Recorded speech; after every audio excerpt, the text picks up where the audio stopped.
This is Democracy Now!, democracynow.org, The War and Peace Report. I'm Amy Goodman with Juan Gonzalez. Well, as South Africa prepares to hold a state funeral for Nelson Mandela, we end today's show looking back at what happened on the day of August 5th, 1962, when South African police captured Mandela. On that day, Mandela was arrested while traveling disguised as a chauffeur. He would be held in jail for the next 27 years. On Tuesday, President Obama referenced Mandela's time in jail during his speech at the memorial. He would endure a brutal imprisonment that began in the time of Kennedy and Khrushchev and reached the final days of the Cold War. Emerging from prison without the force of arms, he would, like Abraham Lincoln, hold his country together when it threatened to break apart.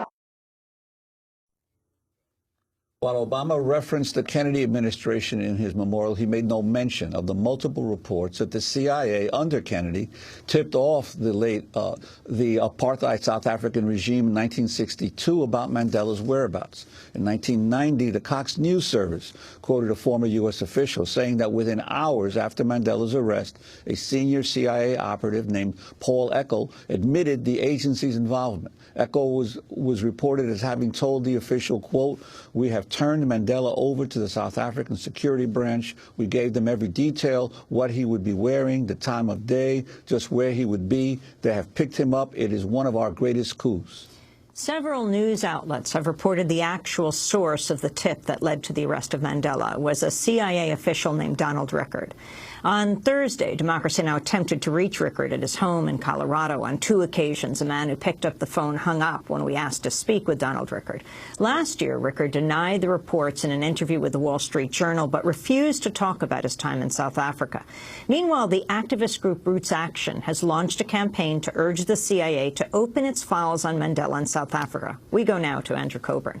He first reported on the CIA link to Mandela's arrest in 1986 in the New York Times. He's now the Washington editor for Harper's Magazine. His latest piece on John Kerry and U.S. foreign policy is called Secretary of Nothing. It's out now in Harper's.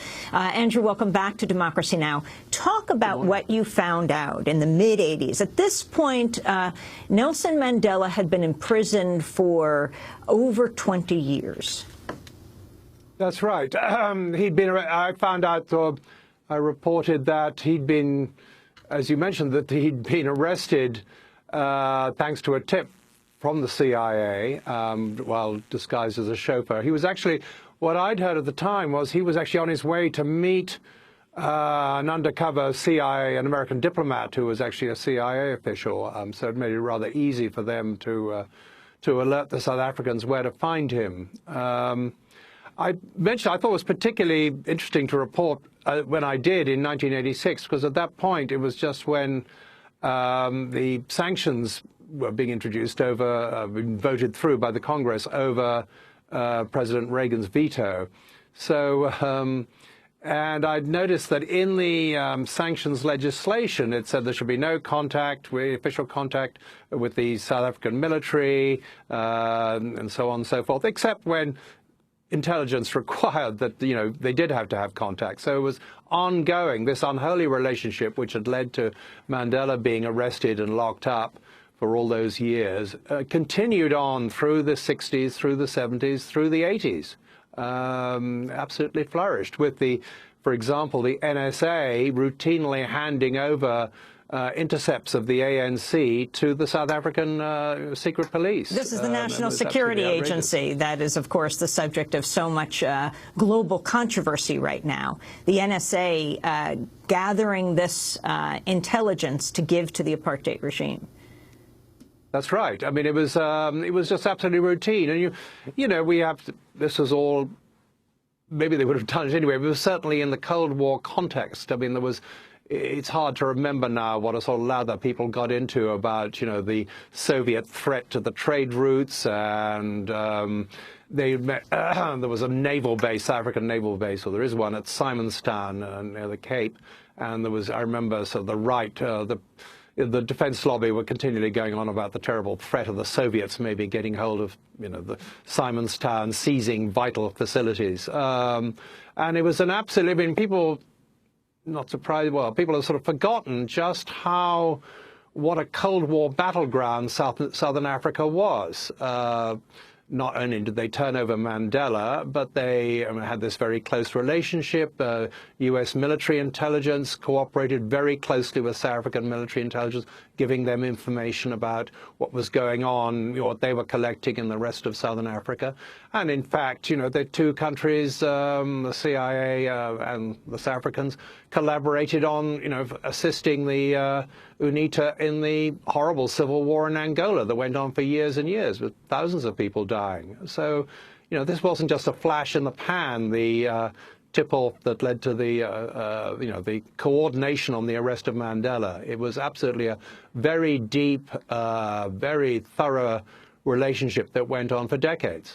Well, in that vein, I wanted to ask you about the 1996 report by Jeff Stein and Salon that the CIA was involved in sabotaging the ANC for years. Stein quotes Mike Leach, a former South African intelligence operative who worked closely with the CIA, and Leach claimed that the CIA shared the recipe for a prussic acid, a, quote, clear compound which, if inhaled, would give a massive coronary. If a doctor's not looking for the acid, he'll put the cause of death down to natural causes. Another trick, Stein writes, was to, quote, launder anti-apartheid T-shirts in a fiberglass solution and hand them out to demonstrators who would soon be convulsed in uncontrollable itching. The CIA reportedly also offered training in bugging and wiretaps. Well, that's right. It shows that, this is the agency that gave us the exploding cigars sent to Fidel Castro, or designed to be sent to Fidel Castro.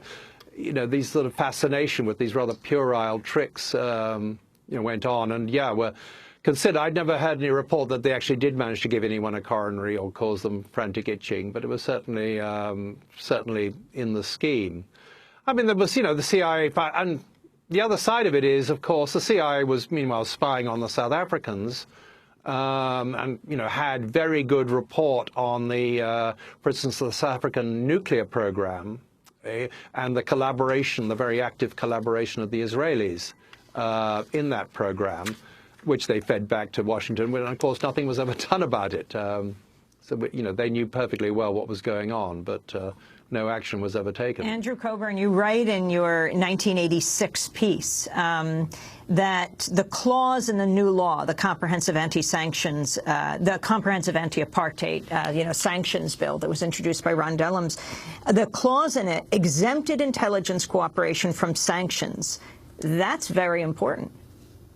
That's right. I mean, that was slipped in, well, not slipped, I don't know, inserted, obviously, in the legislation by the intelligence people here, even though they may have regretted the whole imposition of sanctions anyway. They made sure that their unholy relationship was ongoing. And this, 1986, and as I said, we saw the fruits of it ongoing, through the rest of that decade with the war in Angola. I mean, it was a huge operation that people have completely forgotten about. Andrew, we have to wrap up, but the Philadelphia journalist and professor Lynn Washington wrote a piece this week, Obama failed to deliver long overdue apology to Mandela. Your thoughts as we wrap?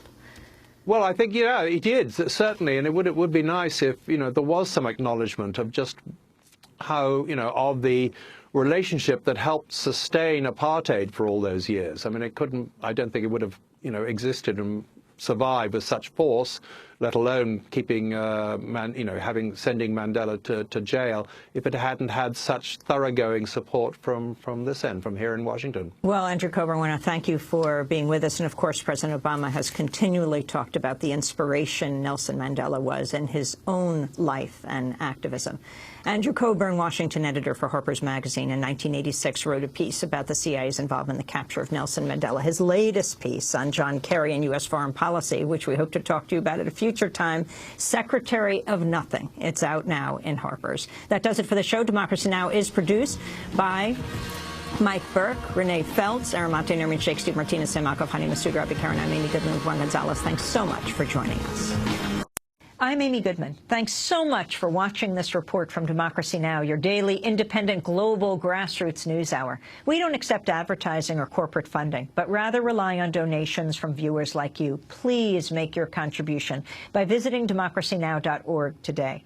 We need your support today to keep bringing you this hard-hitting, in-depth reporting.